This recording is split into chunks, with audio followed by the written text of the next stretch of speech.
My life story. The story of my life, interesting enough. My life began on a Wednesday night on October 28, 2015. I was the only child of my parents. As I grew up, my life changed at each milestone in a person's life. I had a rough and very fun childhood. I remember playing outside with my family and friends, eating around the dinner table with my family, and sleeping my grandmother until I was 3 years old.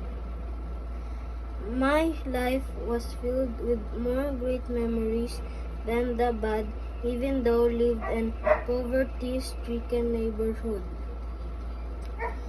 My grandmother never once made it